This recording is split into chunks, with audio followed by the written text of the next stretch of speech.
Assalamualaikum warahmatullahi wabarakatuh. Selamat bertemu lagi bersama saya, Ibu Rini Nurhayati. Untuk materi kali ini yang disampaikan adalah terkait pengantar Human Computer Interaction atau interaksi manusia komputer.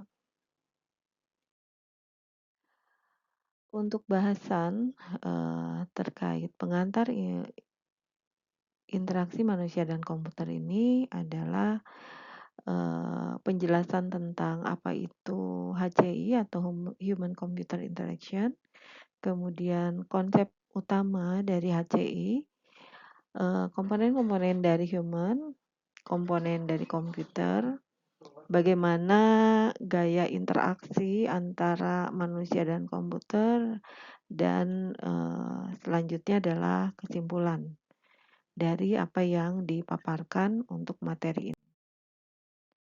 Yang pertama, Introduction to HCI. Nah, di sini adalah menjelaskan tentang definisi dari Human Computer Interaction yang merupakan studi dan praktik dalam mendesain, mengimplementasikan, mengevaluasi antarmuka pengguna agar interaksi dengan sistem komputer lebih efektif. Nah, di sini ada dua poin yang dibahas. Yang pertama adalah apa itu HCI? HCI ini adalah bidang yang berfokus pada desain dan pengembangan antarmuka pengguna yang memungkinkan interaksi yang lebih baik antara manusia dan komputer. Kemudian pentingnya mempelajari HCI ini adalah untuk menciptakan pengalaman pengguna yang intuitif, efisien, efektif, dan memuaskan, ya. Jadi membantu mencegah kesalahan pengguna di dalam berinteraksi dengan sistem komputer, kemudian juga untuk meningkatkan kepuasan dan produktivitas secara keseluruhan pada saat pengguna berinteraksi dengan sistem komputer. HCI ini sangat berperan dalam pengembangan perangkat lunak, aplikasi, dan sistem supaya lebih mudah digunakan dan ramah pengguna. Ya, berikutnya adalah perkembangan human computer interaction ini dari awal hingga saat ini telah melalui 3 aspek utama, yaitu dimulai dari early development atau perkembangan awal, di mana HCI ini berkembang pada tahun 80-an dengan adanya kemunculan personal komputer. Fokus utamanya saat itu adalah meningkatkan usability, kemudahan pengguna, kemudian desain yang terpusat pada pengguna atau user-centered design, sehingga teknologi lebih mudah digunakan oleh orang-orang non-ahli atau yang tidak ahli di bidang komputer. Kemudian berikutnya adalah key milestone atau tonggak pentingnya, yaitu dengan adanya penciptaan Graphical User Interface atau GUI yang menggantikan antarmuka berbasis teks dengan elemen visual seperti icon dan window. Nah, penyebaran perangkat mobile ini mengubah cara pengguna berinteraksi dengan teknologi, yaitu kemajuan dalam Natural User Interface atau disebut dengan NUI, ya. Seperti kontrol suara, kemudian gestur yang semakin membuat interaksi antara manusia dan komputer menjadi lebih alami. Kemudian evolusi over time ini HCI ini terus berkembang dengan menggabungkan kemajuan dalam teknologi, ilmu kognitif, dan prinsip desain, di mana tujuannya adalah untuk memenuhi kebutuhan pengguna yang semakin kompleks dengan solusi yang lebih inovatif. Sehingga secara keseluruhan HCI ini telah berkembang dari sekedar meningkatkan kemudahan pengguna komputer menjadi bidang yang lebih luas, mencakup interaksi dengan berbagai perangkat dan teknologi canggih seperti AI dan juga augmented reality. Berikutnya adalah konsep utama di dalam HCI ya. Yang pertama adalah usability, di mana di sini dijelaskan prinsip-prinsip dari usability, kemudian assessing usability. Nah, usability ini adalah salah satu konsep kunci dalam HCI yang berkaitan dengan seberapa mudah, efisien, dan menyenangkannya suatu sistem pada saat digunakan oleh pengguna.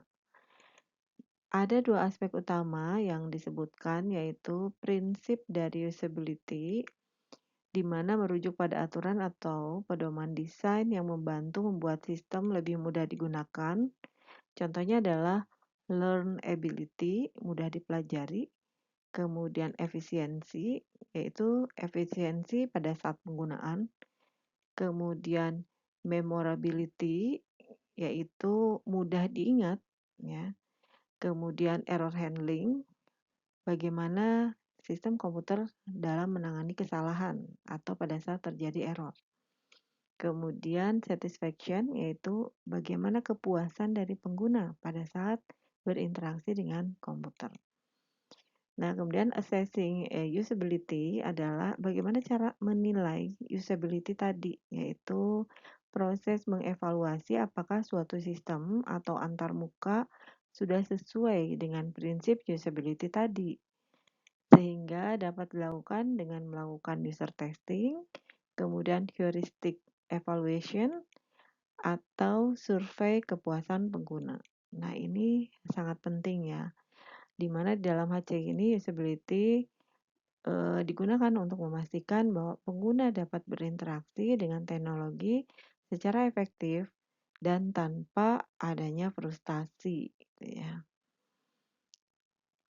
Aspek yang pertama adalah defining UX, di mana user experience ini mencakup bagaimana perasaan, persepsi, kemudian kepuasan pengguna pada saat menggunakan suatu sistem.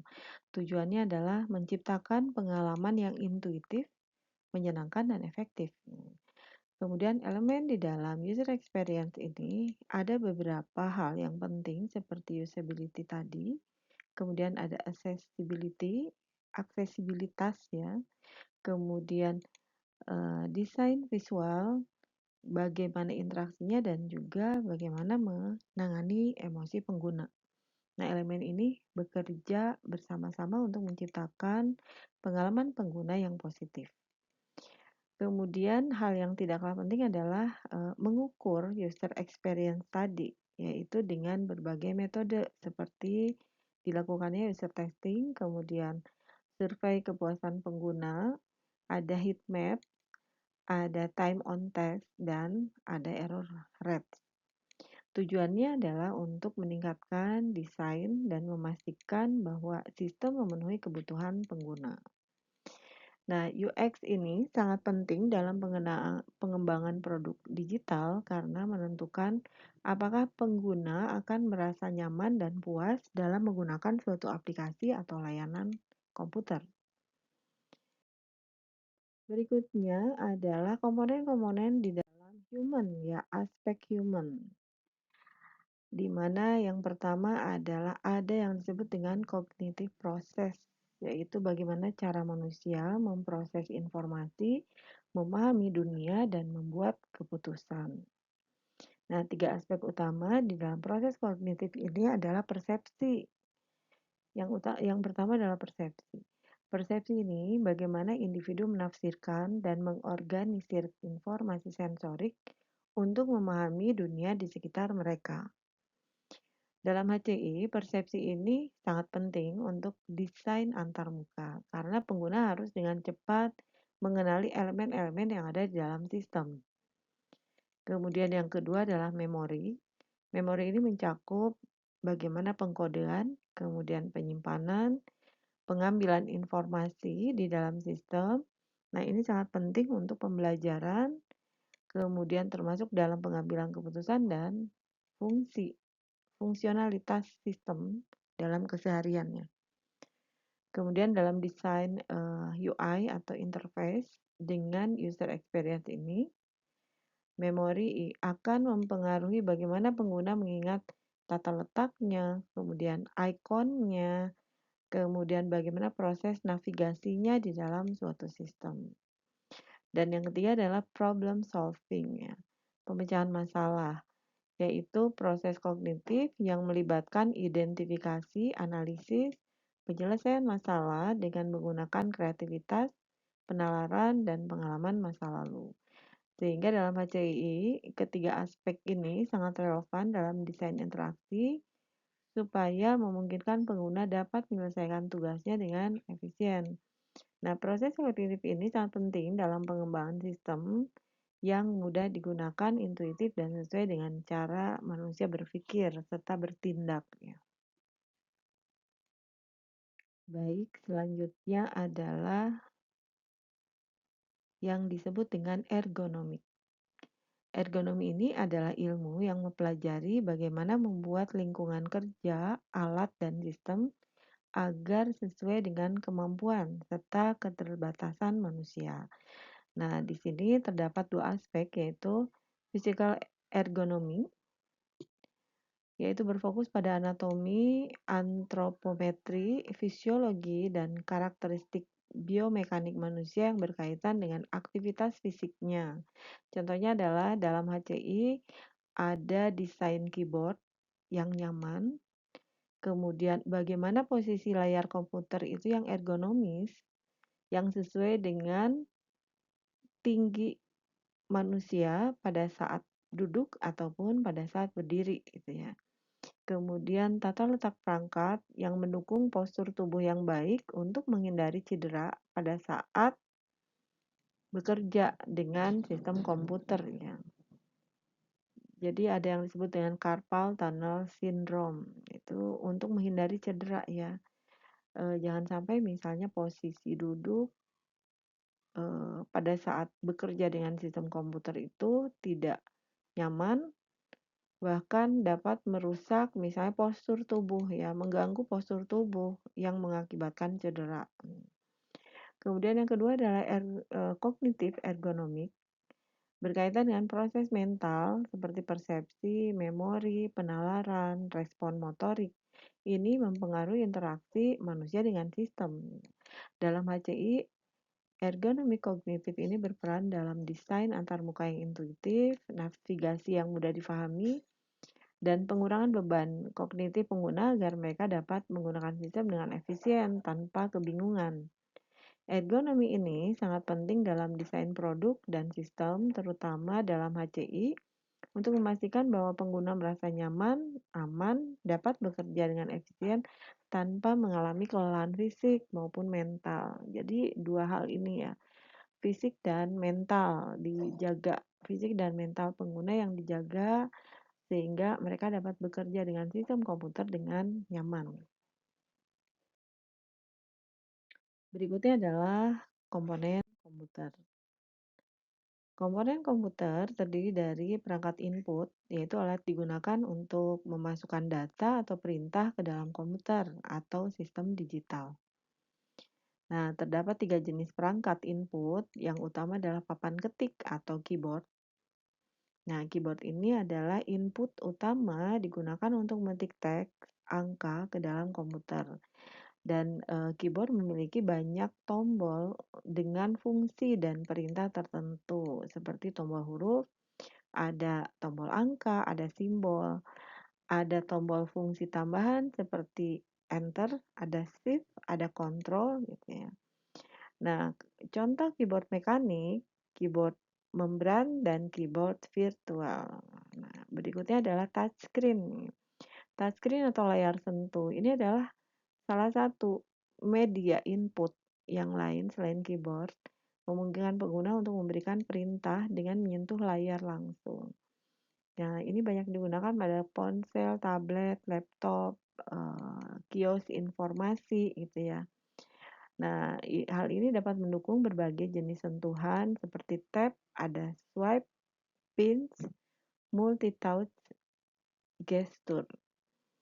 Kemudian pointing device, nah ini adalah perangkat untuk penunjuk ya, digunakan untuk berinteraksi dengan antar muka grafis melalui kontrol kursor atau pointer di layar.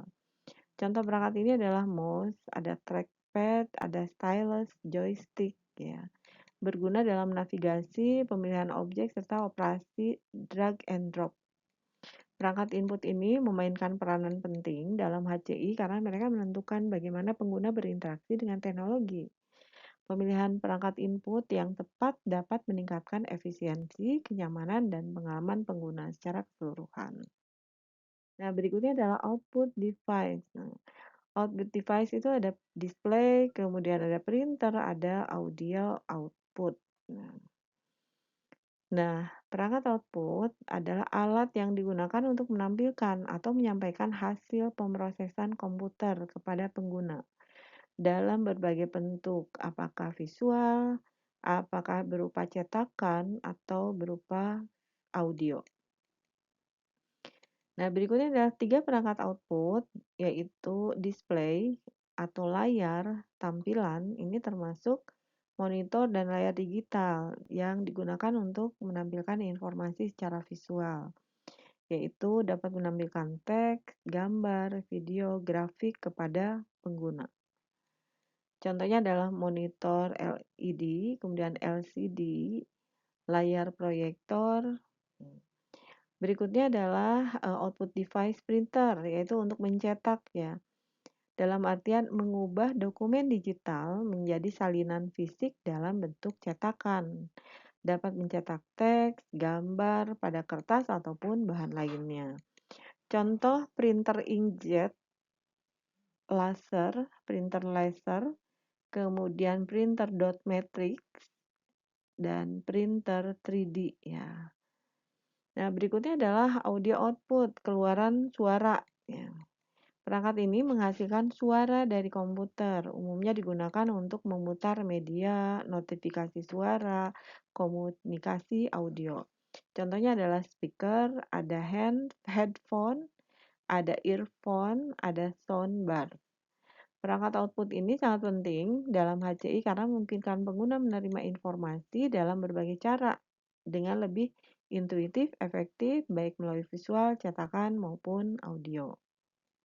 Berikutnya adalah interaction style, di mana di sini ada yang disebut dengan command line interface, yaitu keuntungannya yang pertama adalah efisien dalam penggunaan sumber daya karena tidak memerlukan antar muka grafis. Jadi command line ini artinya adalah baris perintah ya yang biasa diketikkan di dalam sistem komputer. Seperti penggunaan perintah dir untuk melihat direktori sistem, kemudian perintah copy yang kita ketikkan di dalam baris perintah yang ada di dalam sistem komputer ya. Kemudian keuntungan dari command line ini aksesnya cepat karena langsung ke dalam sistem, kemudian memungkinkan pengguna menjalankan perintah dengan cepat, kemampuan scripting yang kuat sangat berguna untuk otomatisasi tugas berulang, kemudian lebih fleksibel karena banyak tugas dapat dilakukan lebih cepat dibandingkan graphical user interface gitu ya. Nah, kelemahannya adalah menyulitkan bagi pemula ya. Jadi artinya pengguna harus hafal berbagai perintah-perintah komputer dari mulai melihat direktori dari komputer, mengcopy file misalnya berpindah antara satu direktori ke direktori yang lain, kemudian menghapus file gitu ya, menghapus direktori dan seterusnya. Jadi artinya dia harus tahu perintah-perintahnya. Seperti perintah untuk mengcopy file, copy nama file asal, kemudian nama file tujuan. Kemudian pindah direktori dengan perintah dir, kemudian enter dan seterusnya. Nah, dia tidak memiliki petunjuk visual sehingga dapat memperlambat proses pembelajaran dan rentan terhadap kesalahan karena terjadi kesalahan kecil dalam mengetikkan perintah dapat menyebabkan kegagalan eksekusi. Command line interface ini lebih sering digunakan oleh pengguna tingkat lanjut seperti administrator sistem, pengembang perangkat lunak karena memberikan kendali penuh terhadap sistem dan memungkinkan otomatisasi tugas yang lebih efisien. Nah, berikutnya, graphical user interface atau antar muka pengguna grafis memungkinkan bagaimana cara interaksi dengan komputer menggunakan elemen visual seperti ikon, tombol, layar, jendela gitu ya. Fitur di dalam graphical user interface ini menggunakan elemen grafis seperti ikon, menu, tombol untuk berinteraksi dengan sistem. Memungkinkan pengguna berinteraksi dengan melakukan klik, drag and drop menggunakan perangkat input seperti mouse dan touchscreen. Kemudian juga menyediakan tampilan visual yang menarik dan intuitif sehingga memudahkan navigasi dan penggunaan sistem. Nah, kegunaan dari GUI ini adalah mudah digunakan, terutama bagi pengguna yang tidak terbiasa dengan perintah teks ya. Visualnya interaktif, membantu pengguna memahami sistem dengan cepat. Kemudian juga memudahkan multitasking ya, karena menggunakan dapat membuka beberapa jendela dan aplikasi secara bersamaan. Lebih menarik dan modern dibandingkan antarmuka berbasis teks seperti command line interface. Nah, keterbatasan dari GUI ini adalah memerlukan lebih banyak sumber daya, yaitu dari mulai RAM, prosesor, dan grafis dibandingkan command line interface ya. Nah, kemudian kurang efisien untuk tugas tertentu, terutama bagi pengguna tingkat lanjut yang terbiasa dengan perintah teks. Ketergantungan pada perangkat input seperti mouse, layar sentuh, dan ini bisa menjadi kendala dalam beberapa situasi. GUI ini banyak digunakan dalam sistem operasi modern seperti Windows, Mac OS, dan Linux dengan lingkungan desktop serta aplikasi berbasis web dan mobile. Baik, berikutnya adalah tentang emerging interface, yaitu antar muka teknologi yang berkembang yang mencakup metode interaksi baru dengan teknologi. Nah, di sini ada 3 jenis utama antarmuka yang sedang berkembang saat ini, yaitu voice interface, berupa antarmuka suara, di mana memungkinkan pengguna berinteraksi dengan perangkat menggunakan perintah suara, di mana alat ini menawarkan operasi yang bebas atau hands-free sehingga cocok untuk pengguna dengan keterbatasan fisik. Digunakan sebagai asisten virtual seperti Siri, Google Assistant, and Alexa. Kemudian yang kedua adalah gesture based interface atau antarmuka berbasis gerakan, di mana dia menggunakan sensor gerakan untuk mengenali gerakan tubuh dan mengubahnya menjadi perintah. Hal ini memberikan pengalaman interaksi yang lebih imersif dan alami. Contohnya adalah kontrol gerakan pada konsol game. Nah, seperti Kinect, kemudian ada Smart TV, ada perangkat IR dan VR. Nah, Virtual and Augmented Reality atau VR and IR ini menciptakan lingkungan interaktif yang lebih mendalam dengan menampilkan informasi digital di dunia nyata atau augmented reality atau dalam dunia virtual sepenuhnya atau virtual reality. Nah, hal ini digunakan dalam berbagai bidang seperti gaming, pendidikan, pelatihan profesional, dan desain arsitektur. Contoh perangkatnya adalah Oculus Rift, kemudian Microsoft ada HoloLens, dan Google ada ARCore. Nah, teknologi ini berkembang secara pesat, berpotensi mengubah cara manusia berinteraksi dengan komputer dan perangkat digital di masa depan. Nah, kesimpulan yang dapat diambil adalah ringkasan dari poin utama ini, di mana HCI atau interaksi manusia komputer memiliki, eee, meninjau kembali ya konsep dasar HCI yang berfokus pada hubungan antara manusia dan komputer, di mana menekankan peran HCI dalam meningkatkan pengalaman pengguna atau user experience dan efisiensi dalam penggunaan teknologi. Kemudian HCI juga mencakup berbagai aspek seperti desain antarmuka, ergonomi, dan usability untuk memastikan kenyamanan dan kemudahan penggunaan teknologi. Kemudian pentingnya prinsip HCI dalam teknologi modern, di mana dalam pengembangan antarmuka yang intuitif dan ramah pengguna atau user friendly, hal ini mendorong inovasi serta meningkatkan aksesibilitas teknologi sehingga teknologi dapat digunakan oleh lebih banyak orang, termasuk mereka yang memiliki keterbatasan fisik. Nah, artinya hal ini menunjukkan bagaimana peran HCI dalam membuat teknologi lebih mudah digunakan, inovatif, dan inklusif. Nah, tren masa depan di dalam HCI ini adalah potential development, yaitu menyoroti tren teknologi yang membentuk masa depan HCI. Beberapa inovasi yang disebutkan termasuk integrasi AI, kecerdasan buatan, kemudian augmented reality, dan antarmuka adaptif. Perkembangan ini bertujuan untuk meningkatkan pengalaman pengguna dengan interaksi yang lebih intuitif, efisien, dan responsif.